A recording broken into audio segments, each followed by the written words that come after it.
ನಮಸ್ಕಾರ ಗೆಳೆಯರಿ, stock market Kannada ಚಾನಲ್ಗೆ ಸ್ವಾಗತ ಸುಸ್ವಾಗತ. ಗೆಳೆಯರಿ, ವಿಡಿಯೋದಲ್ಲಿ one of the biggest breaking news ಬಗ್ಗೆ ಕವರ್ ಮಾಡ್ತಾ ಇದ್ದೀನಿ. ಈಗಾಗಲೇ ತುಂಬಾ ಜನರಿಗೆ ಗೊತ್ತಾಗಿರ್ಬೋದು ಈ ಬ್ರೇಕಿಂಗ್ ನ್ಯೂಸ್ ಬಗ್ಗೆ, ಯಾಕಂದ್ರೆ ಶುಕ್ರವಾರ ಮಾರ್ಕೆಟ್ ಕ್ಲೋಸ್ ಆದ್ಮೇಲೆ ಈ ಅಪ್ಡೇಟ್ ಬಂದಿದೆ. ಹಾಗಾಗಿ ಈ ಸ್ಟಾಕ್ ಗಳಲ್ಲಿ ರಿಯಾಕ್ಷನ್ ಬಹುಶಃ ಸೋಮವಾರ ಅಂದ್ರೆ ನಾಳೆ ನೋಡ್ಲಿಕ್ಕೆ ಸಿಗಬಹುದು. ನೋಡೋಣ ಆ ನ್ಯೂಸ್ ಏನು, ಯಾವ ಸ್ಟಾಕ್ ಗಳ ಮೇಲೆ ಇಂಪ್ಯಾಕ್ಟ್ ಆಗುತ್ತೆ, ಎಲ್ಲವನ್ನು ಕೂಡ ತಿಳ್ಕೊಳ್ಳುವಂತ ಪ್ರಯತ್ನ ಮಾಡೋಣ. ಮೊದಲಿಗೆ ಡಿಸ್ಕ್ಲೇಮರ್ ಕೊಡ್ಲಿಕ್ಕೆ ಇಷ್ಟಪಡ್ತೀನಿ. ಇಲ್ಲಿ ಕವರ್ ಮಾಡ್ತಿರೋಂಥ ಯಾವುದೇ ಸ್ಟಾಕ್ ಅನ್ನು ಕೂಡ ರೆಕಮೆಂಡ್ ಮಾಡ್ತಿಲ್ಲ.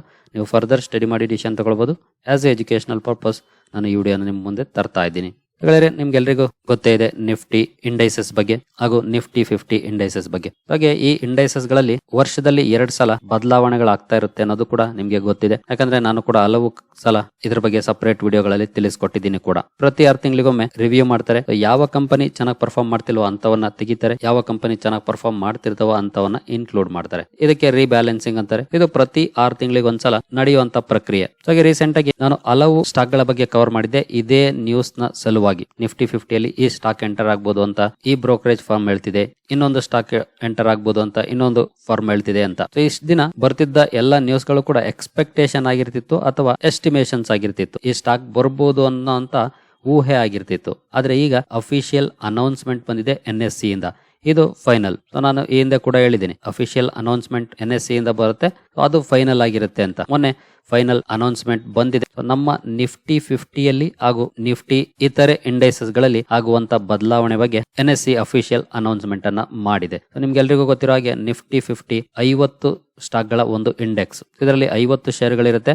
ಅದಕ್ಕೆ ಅದರದೇ ಆದಂತ ವೇಟೇಜ್ ಕೂಡ ಇರುತ್ತೆ ಪ್ರತಿ ಸ್ಟಾಕ್ಗೂ ಕೂಡ. ಆ ಸ್ಟಾಕ್ ನ ಪರ್ಫಾರ್ಮೆನ್ಸ್ ಓವರ್ ಆಲ್ ಈ ಇಂಡೆಕ್ಸ್ ನ ಪರ್ಫಾರ್ಮೆನ್ಸ್ ಮೇಲೆ ಇಂಪ್ಯಾಕ್ಟ್ ಅನ್ನ ಮಾಡುತ್ತೆ. ಹಾಗೆ ಇಲ್ಲಿ ವೇರಿಯಸ್ ಇಂಡೈಸಸ್ ಇದಾವೆ, ನಾವು ಪ್ರತಿದಿನ ಕೂಡ ನೋಡ್ತಾ ಇರ್ತೀವಿ. Nifty 50, Nifty next 50, Nifty 100, Nifty 200, 500, ಹಾಗೆ mid cap, small cap, various indices ಇದೆ. ಈ ಎಲ್ಲ ಇಂಡೈಸಸ್ ಗಳ ರಿವ್ಯೂ ಪ್ರತಿ 6 ತಿಂಗಳಿಗೊಮ್ಮೆ ನಡೀತಾ ಇರುತ್ತೆ. ಈಗ ಅನೌನ್ಸ್ಮೆಂಟ್ ಬಂದಿದೆ. ಯಾವ ಸ್ಟಾಕ್ ಗಳು ಇನ್ಕ್ಲೂಡ್ ಆಗ್ತವೆ, ಯಾವ ಸ್ಟಾಕ್ ಗಳು ಎಕ್ಸ್ಕ್ಲೂಡ್ ಆಗ್ತವೆ ಅನ್ನೋದನ್ನ ನಾವು ತಿಳ್ಕೊಳ್ಳೋಣ. ಹಾಗೆ ಇನ್ಕ್ಲೂಡ್ ಆಗುವಂತ ಸ್ಟಾಕ್ ಇನ್ಫ್ಲೋ ಬರುವಂತ ಚಾನ್ಸಸ್ ಇರುತ್ತೆ, ಅಂದ್ರೆ ಪ್ಯಾಸಿವ್ ಫಂಡ್ಸ್ ಮೂಲಕ. ಎಕ್ಸ್ಕ್ಲೂಡ್ ಆಗುವಂತ ಸ್ಟಾಕ್ ಗೆ ಔಟ್ ಫ್ಲೋ ಹೋಗುವಂತ ಸಾಧ್ಯತೆ ಇರುತ್ತೆ. ಹಾಗಂತ ಎಕ್ಸ್ಕ್ಲೂಡ್ ಆಗ್ತಿದೆ ಅಂದ ತಕ್ಷಣ ಆ ಕಂಪನಿಯ ಕತೆ ಮುಗಿಯುತ್ತೆ ಅಂತ ಅಲ್ಲ. ಆ ಕಂಪನಿ ಚೆನ್ನಾಗಿ ಪರ್ಫಾರ್ಮ್ ಮಾಡಿದ್ರೆ ಮುಂದಿನ ದಿನಗಳಲ್ಲಿ ಮತ್ತೆ ರೀ ಎಂಟರ್ ಕೂಡ ಆಗ್ಬೋದು, ಆ ಅವಕಾಶ ಕೂಡ ಇರುತ್ತೆ. ಹಾಗೆ ಈಗ ಎಂಟರ್ ಆಗುವಂತ ಸ್ಟಾಕ್ ಕೂಡ ಪರ್ಮನೆಂಟ್ ಆಗಿ ಸ್ಥಾನ ಇರುತ್ತೆ ಅಂತ ಏನಲ್ಲ, ಅದು ಕೂಡ ಆಚೆ ಬರ್ಬೋದು, ಬರ್ದೇನು ಇರ್ಬೋದು. ಒಂಥರ ಕ್ರಿಕೆಟ್ ಪ್ಲೇಯರ್ಸ್ ತರ, ಚೆನ್ನಾಗ್ ಆಡಿದ್ರ ಟೀಮ್ ಅಲ್ಲಿ ಇರ್ತೀರಿ, ಚೆನ್ನಾಗ್ ಆಡಿಲ್ವಾ ತೆಗ್ದಾಕ್ತಿವಿ, ಇಷ್ಟೇ ಲಾಜಿಕ್. ಸ್ಟಾಕ್ ಗಳು ಚೆನ್ನಾಗಿ ಪರ್ಫಾರ್ಮ್ ಮಾಡಿದ್ರೆ ಇಂಡೆಕ್ಸ್ ಅಲ್ಲಿ ಕಂಟಿನ್ಯೂ ಆಗ್ತವೆ, ಚೆನ್ನಾಗಿ ಪರ್ಫಾರ್ಮ್ ಮಾಡಿಲ್ಲ ಅಂತಂದ್ರೆ ಇಂಡೆಕ್ಸ್ ಇಂದ ತೆಗಿತಾರೆ. ಬಟ್ ತೆಗಿದ ತಕ್ಷಣ ಅದರ ಕತೆ ಏನ್ ಮುಗಿಯೋದಿಲ್ಲ ಅಂತ ಹಲವು ಉದಾಹರಣೆಗಳಿದಾವೆ. ನಿಫ್ಟಿ 50 ಇಂದ ಆಚೆ ಹೋಗಿ ನಂತರ ರೀ ಎಂಟರ್ ಆಗಿರುವಂತಹ ಕಂಪನಿಗಳು ಕೂಡ ಇದ್ದಾವೆ ಈಗಾಗಲೇ ಮಾರ್ಕೆಟ್ ಅಲ್ಲಿ. ಹಾಗಾಗಿ ಅದಕ್ಕೋಸ್ಕರ ತಲೆ ಕೆಡಿಸ್ಕೊಳ್ಳುವಂತ ಅವಶ್ಯಕತೆ ಇಲ್ಲ. ಫಾರ್ ಟೈಮ್ ಬೀಯಿಂಗ್ ಸ್ವಲ್ಪ ನೆಗೆಟಿವ್ ಇಂಪ್ಯಾಕ್ಟ್ ಆಗ್ಬೋದೇನೋ, ಬಟ್ ಲಾಂಗ್ ಟರ್ಮ್ ಅಲ್ಲಿ ಕಂಪನಿಯ ಬಿಸ್ನೆಸ್ ಚೆನ್ನಾಗಿದ್ರೆ ಖಂಡಿತ ಒಳ್ಳೆ ಪರ್ಫಾರ್ಮೆನ್ಸ್ ಎಲ್ಲ ಕಡೆ ನೋಡ್ಲಿಕ್ಕೆ ಸಿಗುತ್ತೆ. ಸೊ ಬನ್ನಿ ನೋಡೋಣ NSE ಅನೌನ್ಸ್ಮೆಂಟ್ ಏನಿದೆ, ಯಾವ ಸ್ಟಾಕ್ ಇನ್ಕ್ಲೂಡ್ ಆಗಿದೆ, ಯಾವ ಸ್ಟಾಕ್ ಎಕ್ಸ್ಕ್ಲೂಡ್ ಆಗಿದೆ ಅಂತ. ಎಸ್ಪೆಷಲಿ ನಿಫ್ಟಿ 50 ಹಾಗೂ ನಿಫ್ಟಿ ನೆಕ್ಸ್ಟ್ 50 ಬಗ್ಗೆ ನಾವು ಹೆಚ್ಚು ವಿಚಾರವನ್ನ ತಿಳ್ಕೊಳ್ಳೋಣ. ಯಾಕಂದ್ರೆ ತುಂಬಾ ಇಂಡೆಕ್ಸ್ ಗಳಿರೋದ್ರಿಂದ ತುಂಬಾ ದೊಡ್ಡ ಡಾಕ್ಯುಮೆಂಟ್ ಇದು. ನೀವಿಲ್ಲೇ ನೋಡಬಹುದು 38 ಪೇಜ್ಗಳ ಡಾಕ್ಯುಮೆಂಟ್ ಇದೆ. ಎಲ್ಲ ಕವರ್ ಮಾಡ್ತಾ ಹೋದ್ರೆ 1 ಅವರ್ ಆದ್ರೂ ಕೂಡ ಸಾಲಲ್ಲ. ಹಾಗೆ ಅನೌನ್ಸ್ಮೆಂಟ್ ಡೇಟ್ ಕೂಡ ನೀವು ಇಲ್ಲಿ ನೋಡಬಹುದು, ಆಗಸ್ಟ್ 23, 2024. ಹಾಗೆ ಈ ಚೇಂಜಸ್ ಏನು ಈಗ ಅನೌನ್ಸ್ ಮಾಡಿದೆ ಅದೆಲ್ಲ ಯಾವತ್ತಿಂದ ಜಾರಿಗೆ ಬರುತ್ತೆ ಅನ್ನೋದು ಕೂಡ ಇಲ್ಲಿದೆ ನೋಡಬಹುದು. This changes shall become effective from September 30, 2024. September 30ನೇ ತಾರೀಕಿಂದ ಈ ಎಲ್ಲ ಚೇಂಜಸ್ ಜಾರಿಗೆ ಬರುತ್ತೆ. ಅಲ್ಲಿವರೆಗೂ ಈಗಿರುವಂತ ಕಂಡೀಷನ್ ಕಂಟಿನ್ಯೂ ಆಗುತ್ತೆ. ಸೊ ಮೊದಲಿಗೆ ನಿಫ್ಟಿ 50ಯಲ್ಲಿ ಏನೆಲ್ಲ ಚೇಂಜಸ್ ಅನ್ನ ಮಾಡಿದ್ದಾರೆ ಅಂತ ನೋಡೋಣ. ಮೊದಲಿಗೆ ಎಕ್ಸ್ಕ್ಲೂಡೆಡ್ ಲಿಸ್ಟ್ ಅನ್ನ ಕೊಟ್ಟಿದ್ದಾರೆ ನೋಡಬಹುದು. ಡಿವಿಸ್ ಲ್ಯಾಬೊರೇಟರೀಸ್ ನಿಫ್ಟಿ 50 ಇಂದ ಆಚೆ ಹೋಗ್ತಾ ಇದೆ. LTI ಮೈಂಟ್ರಿ ನಿಫ್ಟಿ 50 ಇಂದ ಆಚೆ ಹೋಗ್ತಾ ಇದೆ. ನಾವು ಈ ಹಿಂದೆ ಇದ್ರ ಬಗ್ಗೆ ವಿಡಿಯೋ ಕವರ್ ಮಾಡಿದ್ದೆ, ನುವಾಮಾ ರಿಸರ್ಚ್ ಕವರ್ ಮಾಡಿದಂತ ಒಂದು ನ್ಯೂಸ್ ನ ಬಗ್ಗೆ. ಡಿವಿಸ್ ಅಂಡ್ LTI ಮೈಂಟ್ರಿ ಬಹುಶಃ ಆಚೆ ಹೋಗ್ಬೋದು ಅಂತ ಅವರು ಎಕ್ಸ್ಪೆಕ್ಟ್ ಮಾಡಿದ್ರು. ಅವರ ಎಕ್ಸ್ಪೆಕ್ಟೇಷನ್ ನಿಜ ಆಗಿದೆ. ಅವೇ 2 ಶೇರುಗಳು ಆಚೆ ಹೋಗ್ತಾ ಇದಾವೆ. ಹಾಗೆ ಇನ್ಕ್ಲೂಡ್ ಆಗ್ತಿರೋ ಸ್ಟಾಕ್ ಗಳ ಬಗ್ಗೆ ಕೂಡ ಅವರು ಹೇಳಿದ್ರು. 2 ಸ್ಟಾಕ್ ಗಳ ನೇಮ್ ಅನ್ನು ಕೂಡ ಅವರು ಸಜೆಸ್ಟ್ ಮಾಡಿದ್ರು. ಆ 2 ಸ್ಟಾಕ್ ಗಳು ಇಲ್ಲೇ ಇದಾವೆ ನೋಡಬಹುದು, BEL, ಟ್ರೆಂಟ್. ಇವೇ 2 ಶೇರುಗಳನ್ನ ಅವರು ಮೆನ್ಷನ್ ಮಾಡಿದ್ರು. BEL ಅಂಡ್ ಟ್ರೆಂಟ್ ಬಹುಶಃ ನಿಫ್ಟಿ 50ಗೆ ಎಂಟರ್ ಆಗ್ಬೋದು ಈ ಸಲದ ರೀಬ್ಯಾಲೆನ್ಸಿಂಗ್ ಅಲ್ಲಿ ಅಂತ. ಅವರ ಎಕ್ಸ್ಪೆಕ್ಟೇಷನ್ ನಿಜ ಆಗಿದೆ. ಅವೇ ಶೇರುಗಳು ಇನ್ಕ್ಲೂಡ್ ಆಗಿದ್ದಾವೆ. ಎಕ್ಸ್ಕ್ಲೂಡ್ ಆಗಿರುವಂತಹ ಶೇರುಗಳು ಕೂಡ ಅವೇ ಇದಾವೆ. ಹಿಂದೆ ನಾನು ಝೊಮ್ಯಾಟೊ ಬಗ್ಗೆ ಕೂಡ ಕವರ್ ಮಾಡಿದ್ದೆ. ಇನ್ನೊಬ್ರು ಬ್ರೋಕರ್ ಝೊಮ್ಯಾಟೊ ಎಂಟರ್ ಆಗ್ಬೋದು ಅಂತ ಹೇಳ್ತಾ ಇದ್ರು, ಬಟ್ ಆಗಿಲ್ಲ. ಬಿಕಾಸ್ ಇದಕ್ಕೆ ಸಾಕಷ್ಟು ಕ್ರೈಟೀರಿಯಾಸ್ ಇರುತ್ತೆ. ಕ್ರೈಟೀರಿಯಾಸ್ ಯಾವ ಕಂಪನಿ ಫಾಲೋ ಮಾಡುತ್ತೆ ಅಥವಾ ಯಾವ ಕಂಪನಿ ಎಲಿಜಿಬಲ್ ಇರುತ್ತೋ ಅಂತವನ್ನ ಇನ್ಕ್ಲೂಡ್ ಮಾಡ್ತಾರೆ. ಬಹುಶಃ ಝೊಮ್ಯಾಟೊ ಯಾವುದೋ ಒಂದರಲ್ಲಿ ಹಿಂದೆ ಉಳಿದಿರುತ್ತೆ. ಡಿವಿಸ್ ಲ್ಯಾಬ್ಸ್ ಎಕ್ಸ್ಕ್ಲೂಡ್ ಆಗಿದೆ, ಟೇಮ್ ಎಂಟ್ರಿ ಎಕ್ಸ್ಕ್ಲೂಡ್ ಆಗಿದೆ, BEL ಅಂಡ್ ಟ್ರೆಂಟ್ ಇನ್ಕ್ಲೂಡ್ ಆಗಿದ್ದಾವೆ ನಿಫ್ಟಿ 50ಗೆ. ಇದು ಸೆಪ್ಟೆಂಬರ್ 30ನೇ ತಾರೀಕಿಂದ ಜಾರಿಗೆ ಬರುತ್ತೆ, ಇದು ನೆನಪಿರ್ಲಿ.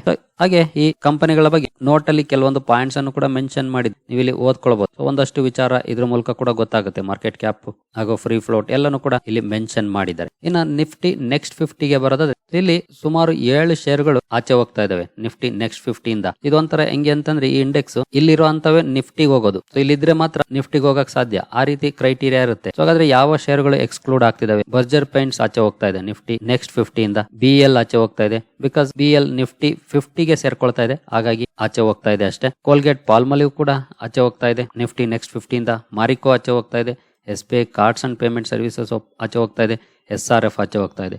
ನಂತರ ಟ್ರೆಂಟ್ ಕೂಡ ಆಚೆ ಹೋಗ್ತಾ ಇದೆ, ಬಟ್ ಟ್ರೆಂಟ್ ನಿಫ್ಟಿ 50ಗೆ ಸೇರ್ಕೊಳ್ತಾ ಇದೆ. ಹಾಗಾಗಿ ಈ 2 ಶೇರ್ಗಳು ಹೋಗ್ತಿದಾವೆ ಇಲ್ಲಿಂದ, BEL ಅಂಡ್ ಟ್ರೆಂಟ್. ಇನ್ನು ಉಳಿದ ಶೇರುಗಳು ನಾರ್ಮಲ್ ಪ್ರೊಸೀಜರ್ ಅಲ್ಲಿ ನಿಫ್ಟಿ ನೆಕ್ಸ್ಟ್ 50 ಇಂದ ಆಚೆ ಇಡ್ತಿದ್ದಾರೆ.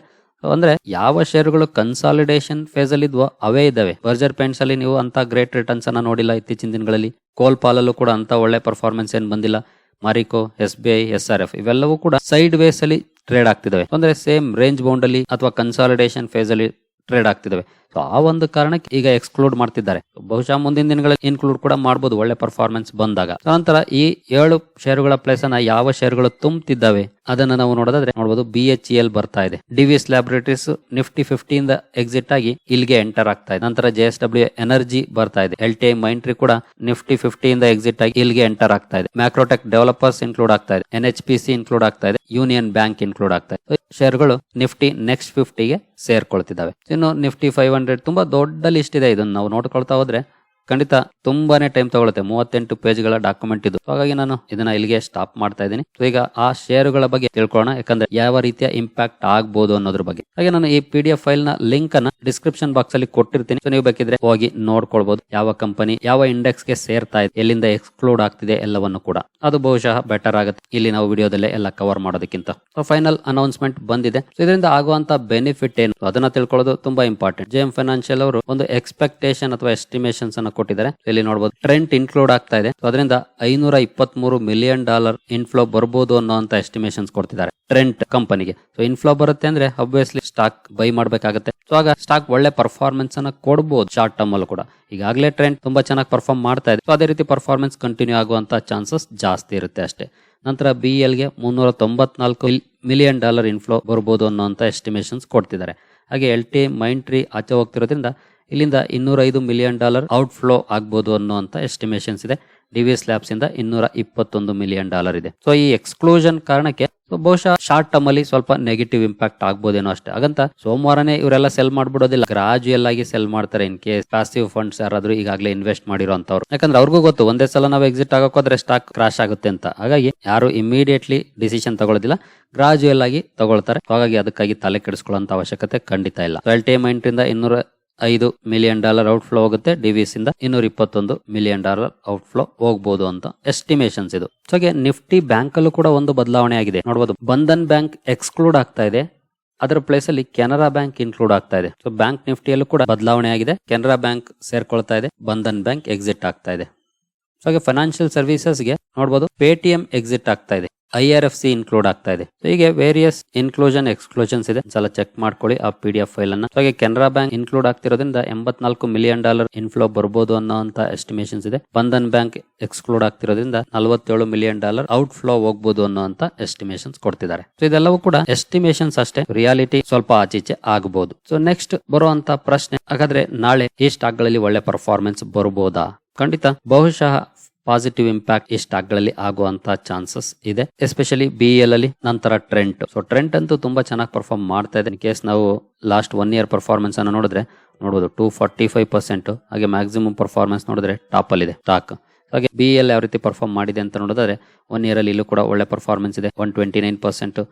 ಮ್ಯಾಕ್ಸಿಮಮ್ ಪರ್ಫಾರ್ಮೆನ್ಸ್ ಅನ್ನು ನೋಡಿದ್ರೆ ಇದು ಕೂಡ ಟಾಪ್ ಅಲ್ಲೇ ಇದೆ ಸ್ಟಾಕ್. ಸೊ ಎರಡು ಕೂಡ ನಾಳೆ ಫೋಕಸ್ ಅಲ್ಲಿ ಇರ್ತವೆ. ಬಹುಶಃ ಪಾಸಿಟಿವ್ ಇಂಪ್ಯಾಕ್ಟ್ ಕೂಡ ಆಗ್ಬೋದು, ಯಾಕಂದ್ರೆ ತುಂಬಾ ಜನ ರಿಟೇಲ್ ಇನ್ವೆಸ್ಟರ್ಸ್ ಕೂಡ ಈ ನ್ಯೂಸ್ ನೋಡಿದ್ಮೇಲೆ ಬೈ ಮಾಡುವಂತ ಚಾನ್ಸಸ್ ಇರುತ್ತೆ. ಹಾಗಾಗಿ ಪಾಸಿಟಿವ್ ಇಂಪ್ಯಾಕ್ಟ್ ಆಗುವಂತ ಚಾನ್ಸಸ್ ಜಾಸ್ತಿ ಇರುತ್ತೆ. ಪಾಸಿಟಿವೇ ಇರುತ್ತೆ ಅಂತ ಖಂಡಿತ 100% ಹೇಳಿಕ್ ಆಗೋದಿಲ್ಲ. ಯಾಕಂದ್ರೆ ಇದು ಮಾರ್ಕೆಟ್ ಯಾವತ್ತು ನಾವ್ ಅಂದ್ಕೊಂಡಂಗ್ ಹೋಗೋದಿಲ್ಲ. ಸೊ ಹಾಗಾಗಿ ನೋಡೋಣ, ನಾಳೆ ಹೋಪ್ ಇಟ್ಕೊಳ್ಳೋಣ ಯಾವ ರೀತಿ ಪರ್ಫಾರ್ಮೆನ್ಸ್ ಬರುತ್ತೆ ಅಂತ, ಒಳ್ಳೆ ಪರ್ಫಾರ್ಮೆನ್ಸ್ ಬರ್ಲಿ ಅಂತ. ನಂತರ ಪ್ರಶ್ನೆ ಬರ್ಬೋದು, Divi's laboratories and LTI Mindtree crash ಆಗ್ಬೋದಾ ಅಂತ. ಖಂಡಿತ ಅಂತ ಪರ್ಫಾರ್ಮೆನ್ಸ್ ಏನ್ ಬರುವಂತ ಚಾನ್ಸಸ್ ಕಡಿಮೆ.